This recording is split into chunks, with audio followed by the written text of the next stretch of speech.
Hello' guys, আজি মই আপোনালোকক কেনেকৈ খাৰ প্ৰস্তুত কৰে তাকে দেখাবলৈ আহিছোঁ। এয়া মই ভীমকলৰ বাকলি শুকুৱাই লৈছোঁ ৰ'দত। এইখিনি মই এতিয়া জুইত পুৰিম, তাৰ পাছত কি কৰোঁ চাই থাকিব। ভীমকলৰ বাকলিখিনি পুৰি পেলাই মই এই পানীখিনিত ডুবাই ৰাখিম। তাৰ পাছত বাকলিখিনি যেতিয়া মই ইয়াত থৈ দিম, তেতিয়া ইয়াৰ পৰা এটা ৰঙা নিচিনা ৰং হয় ওলাব আৰু সেইখিনি খাৰ হ'ব। চাই থাকক।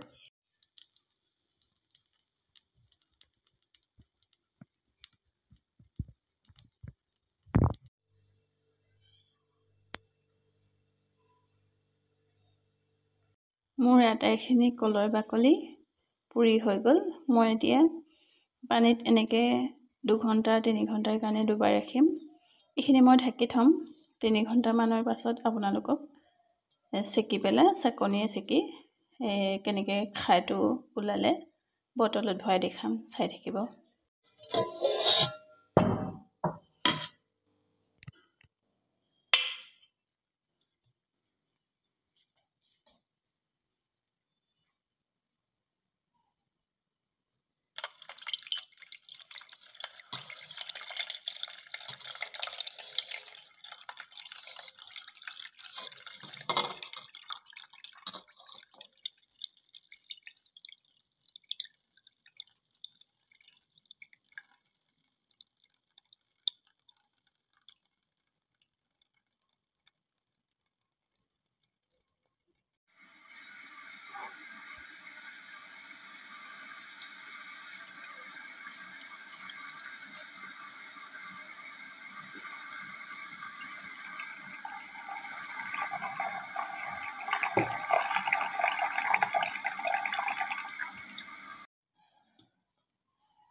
এইটো বটলত মই যোৱা বছৰ এয়া খাৰ প্ৰস্তুত কৰি থৈছিলোঁ। এইকণ আছেগৈ খাই খাই মাটি দালিৰ লগত দিওঁ।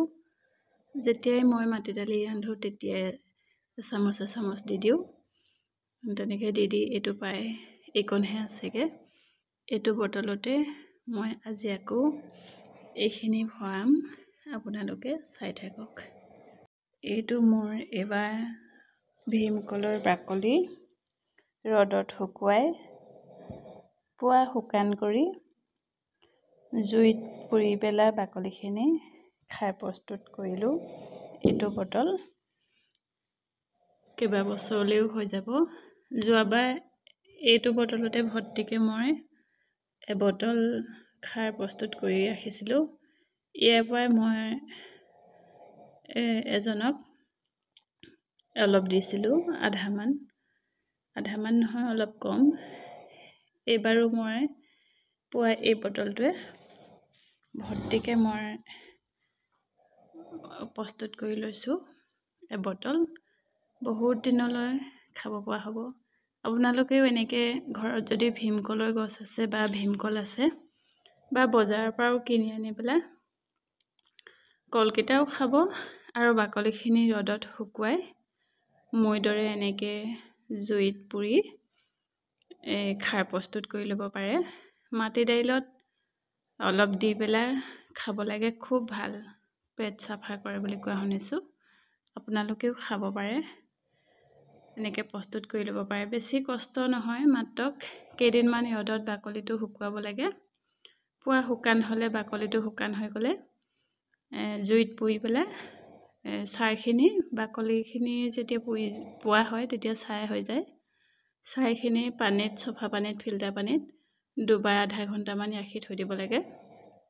তাৰপিছত অকণমান গেটটো বহিবলৈ দি সলাই এনেকৈ যেতিয়া চাফা হৈ যায় তেতিয়া বটলত ভৰাই ৰাখি থৈ দিব পাৰে। বহুত দিনলৈ ভাল হৈ থাকে আৰু বহুত দিনলৈ খাই থাকিব পাৰি।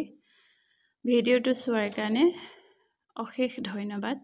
লগতে আপোনালোকে মোৰ চেনেলটো ছাবস্ক্ৰাইব, লাইক আৰু কমেণ্ট কৰাৰ কাৰণে আপোনালোকক অশেষ ধন্যবাদ দিছোঁ। Thank U.